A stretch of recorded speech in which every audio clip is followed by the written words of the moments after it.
Sabbath was the seventh day of the week. The new day ordained after the resurrection of the Lord Jesus Christ for the life of the church is the first day of the week.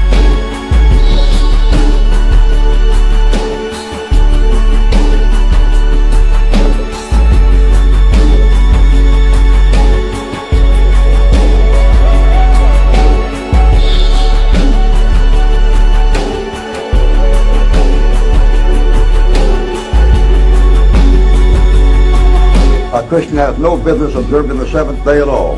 We didn't get this first day of the week stuff from the Catholic Church. We didn't get from the Son of God, we got from the New Testament.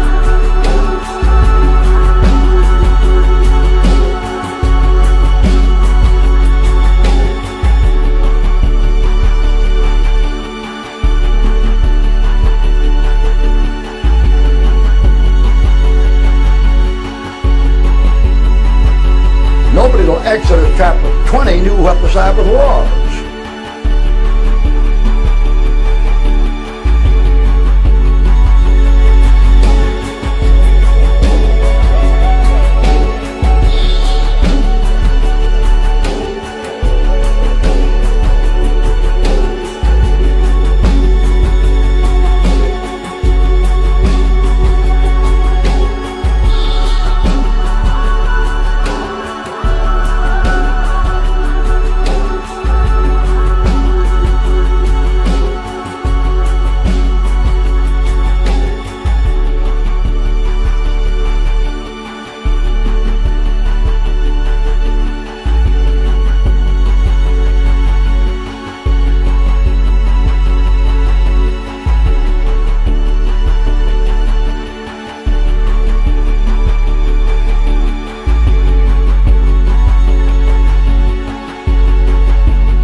Father, I've got an article here entitled "Two Eminent Churchmen Agree."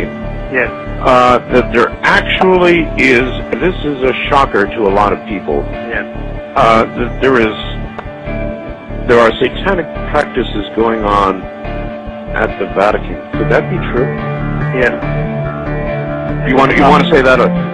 If I was a lawyer and you were on the witness chair, I'd say, would you say It's out loud. Yes. Yeah. Yes, it is.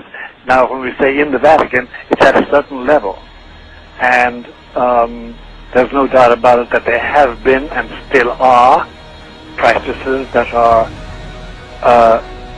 formally venerating Lucifer, the prince of this world. There's no doubt about it. The Catholic Pope, the Pope who heads up the Roman Catholic Church, 1 billion members strong throughout this world, a man who is fabulously admired. In fact, he has been ranked at the very top of the world's most admired men list for decades now. What if that Pope, the Pope of the Vatican, is not Catholic? The Pope is not only not Christian, but he's not even Catholic.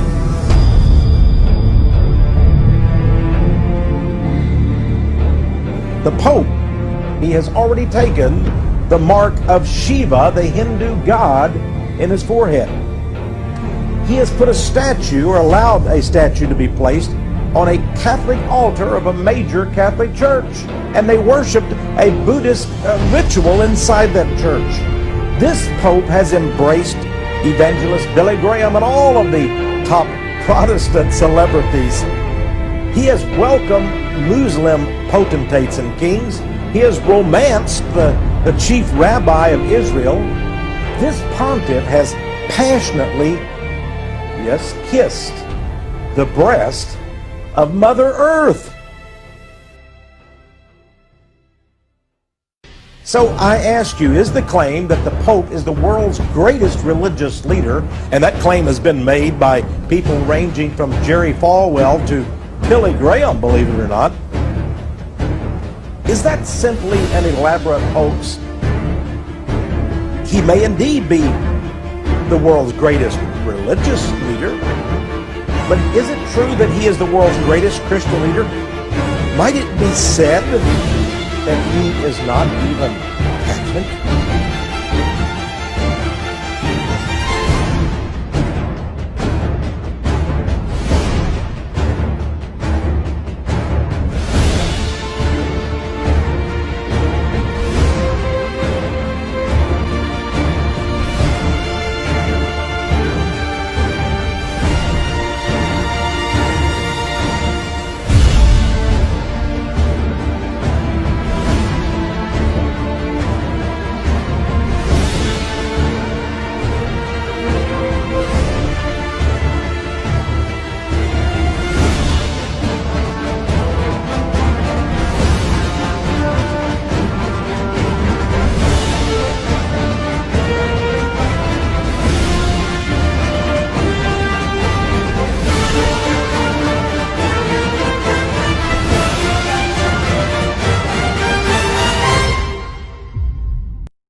I believe it's a lot easier to change the Constitution than it would be to change the Word of the living God. And that's what we need to do, is to amend the Constitution so it's in God's standards rather than try to change God's standards so it lines up with some contemporary view of how we treat each other and how we treat the family. Now we can see a new world coming into view. A world in which there is the very real prospect of a new world order. A world where the United Nations, freed from Cold War stalemate, is poised to fulfill the historic vision of its founders. And all these issues derive from a fear that globalization is throwing people and cultures and countries together, but with no common sense of values or understanding of each other.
You said famously, when you looked into Vladimir Putin's eyes, you saw his soul. Yeah. When you look into Benedict XVI's eyes, what do you see? God. Good way to end the interview. Thank you, sir.